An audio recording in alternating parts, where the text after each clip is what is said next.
Hello and welcome to episode 3 of Oddities of Old. And today is going to be a bit of a slower episode with a lot more grinding on working on the museum.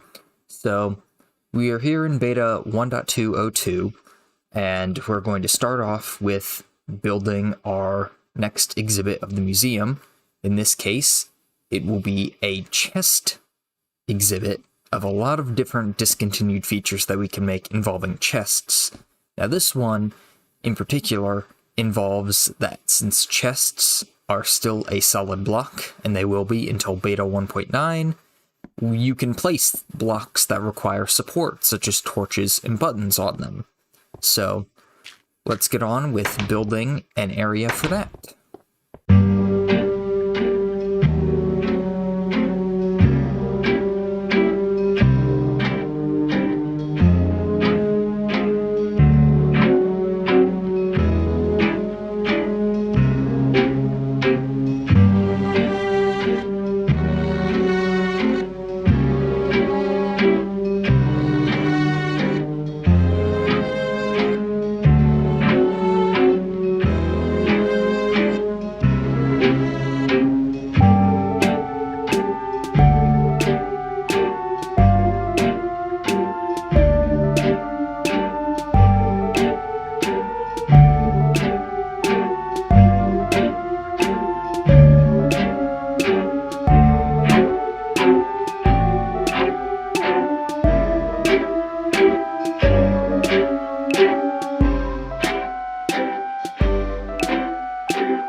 Alright, now that we have an area to begin constructing this, I will now show off how to actually do it. So you simply need to place the torch or the lever up against a block such as this torch that the torch cannot be supported on.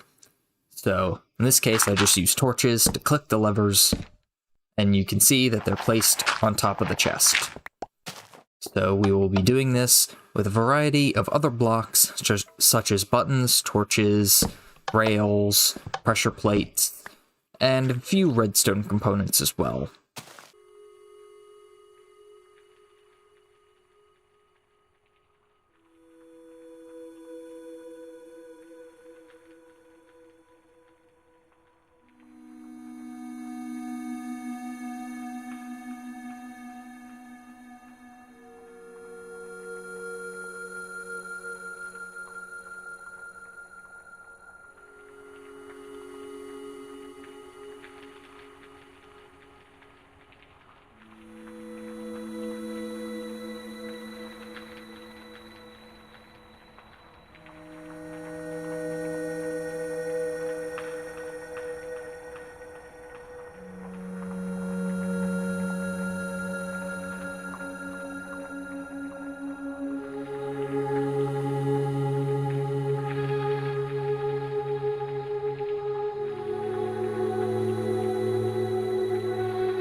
So, after completing the construction of the chest museum display, we are now updating to beta 1.4_01, and you can now see that our world is converting to McRegion. And it's a new world format that was originally a mod, and it makes world saving both faster and much more efficient.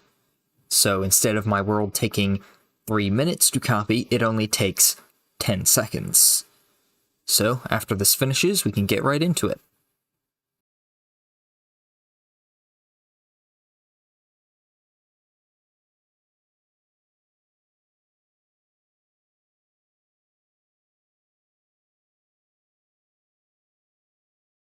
Alright, so here we are in our updated world, and we can get started on the hunt for sugarcane, because we need it for this display, and I don't have any. Now the problem is, because my world is old, and has had a lot of terrain generated in older versions, I have to go out quite far to be able to find new generation. And thankfully, we now have beds. So I can finally sleep the night, which I will do so now so that I don't have to deal with the pain of mobs while exploring, because mob spawning has been pretty much fixed to the rates that it will be in modern versions, which is quite annoying, so I don't want to deal with that. Anyways, you can see the exhibit here, and I've added levers, buttons, ladders, and torches so far. Everything else I will need to collect a few more blocks to be able to deal with. So, let's get on with the hunt!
Oh my goodness.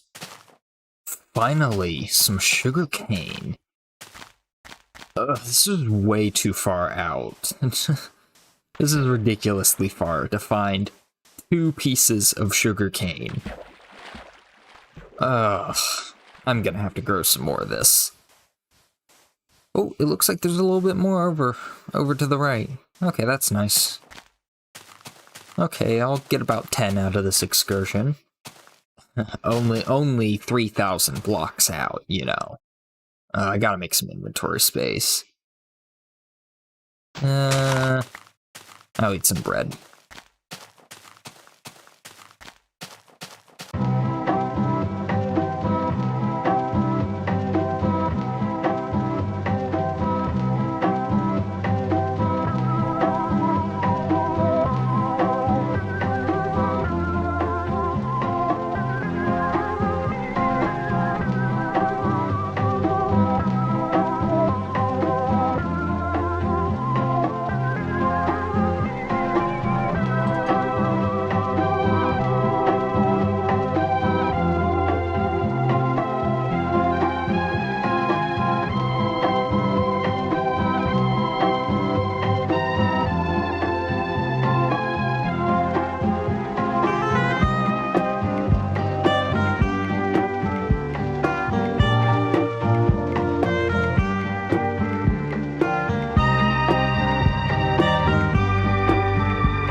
So after that quite long journey to get some sugarcane, I think I've gotten a decent bounty of 30, so I'll plant it so that I can grow more, and then we can get right into why we are in beta 1.4. Okay, so the reason we are here in beta 1.4_01 is to use a glitch that is known as block replacement bypass. Now the reason it is called this is because when you place a block, such as this chest, into water, it bypasses the checks that are normally done inside the game when a block is placed. For example, that you can't place two chests next to each other. And as I'll demonstrate right here for our museum, you can do that. So right here, boom. That is a triple chest, which obviously shouldn't be possible. And if we open it up, you can see that the inventory window is quite broken, but it does actually display the inventories of all three chests, and you can access them. So, boom, we got a triple chest. But it doesn't stop there. We can make a quadruple and even a quintuple chest using the exact same method. So let's just get some more water and place down our chests like this. And there we go. We now have a quadruple chest, which is now not rendering correctly because we can't change the size of the GUI window. So in later versions we can actually see that in its fully cursed glory. Now I'll need a few more chests, so let's go and chop down some trees.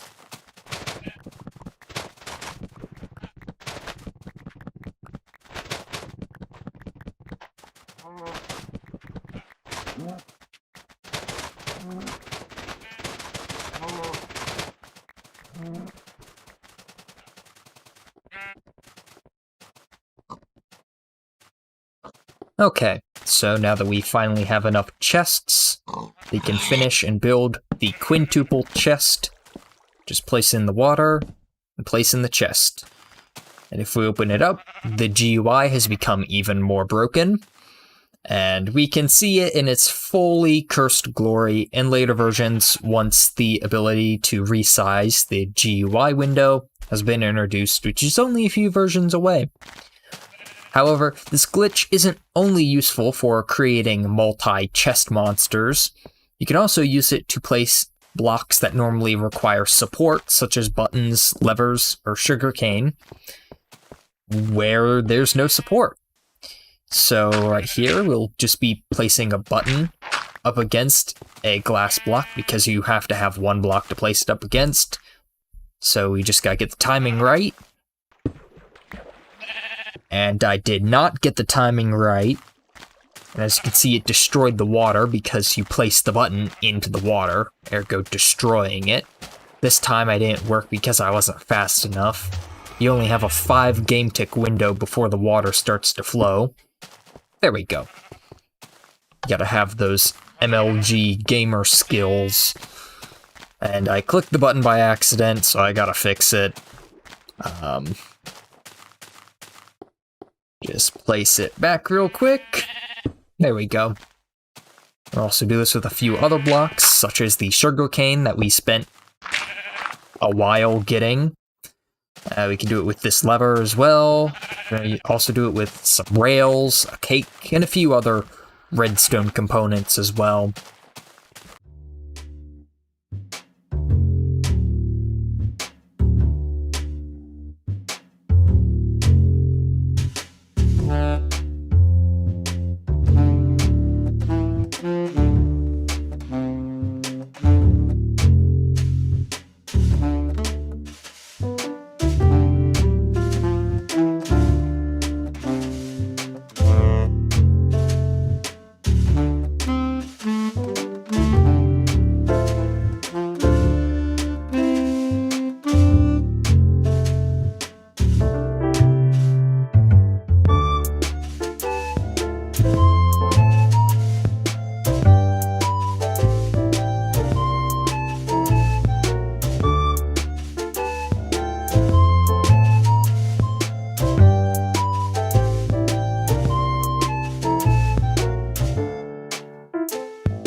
So we have updated to beta 1.6 test build 3, and that is because in this version, another accidental debug feature has been left in the game.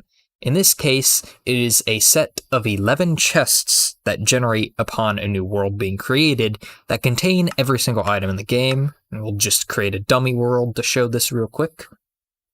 And as you can see, there are the chests here right at spawn. And you may also notice that there's not actually 11. And they do contain items that we want, such as fire or the redstone wire, which are interesting. But not all of the chests are guaranteed to generate. So this will take a little bit of trial and error to get all of them to generate in our world. However, the main problem is we already have a world that exists.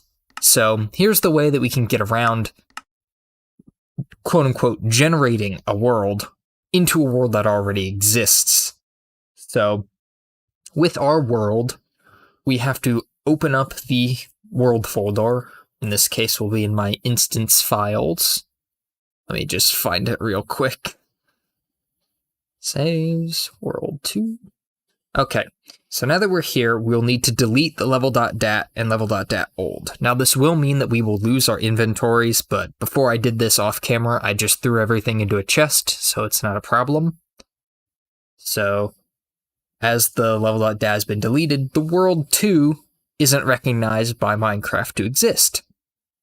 But what happens when we create a world with the same world name as our world that we deleted the level.dat folder of? Our old region files persist, and as you can see, everything that we built is still here, and it spawns in the chests. Now this time, I didn't get lucky, and I didn't get all of them, and of course I've made a backup of this world, so I'm just going to copy and paste it a whole bunch of times until I get all 11 chests to generate. So, let's get on with that.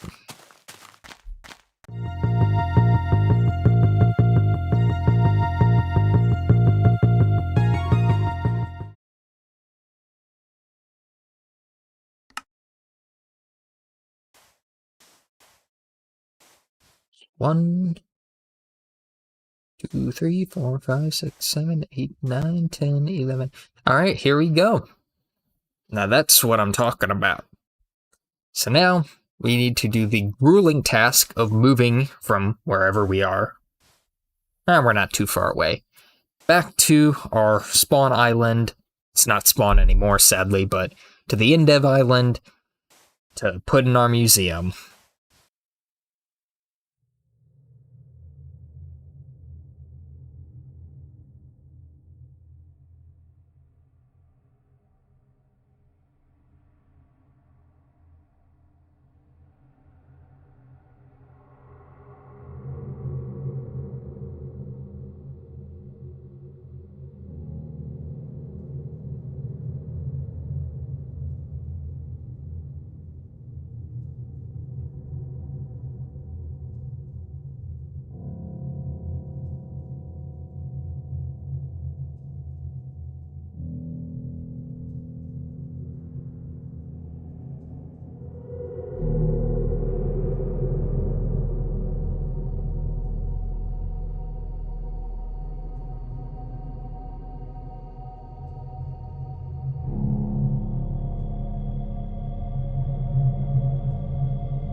Okay, so after finishing the move of the debug chests to our museum, we have updated, and as you can see, our chests look a little bit different because they have received the new chest model, and since they haven't received light updates yet, well, this one has, but they are currently dark because they still think that they have a light level of 0 inside of them.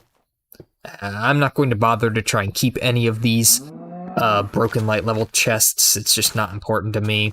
So, yeah. So let's get into the bread of why we are here. And that is because jumping will give us experience. And this will just alleviate some of the grindiness that I'll have to do for the next 2 versions that we will be visiting. Because both of them deal with enchanting. And enchanting is way more painful currently. Oh yeah, and food stacks. Let's just make a whole bunch of that real quickly with our wheat reserves from InfDev. Stacked food, it's wonderful. Anyways, so basically I'm just going to set up a macro and run it overnight, and it'll get me a lot of levels with very low effort just to alleviate some of the pain of dealing with enchanting.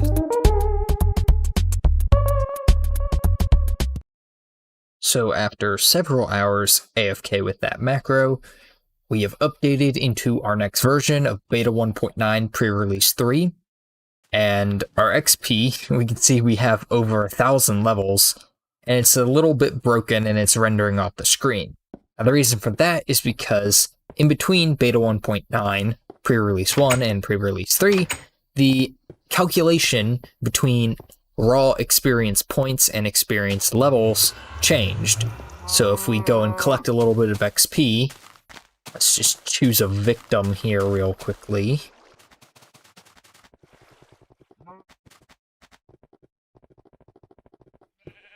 Okay, sheep, I think your time has come.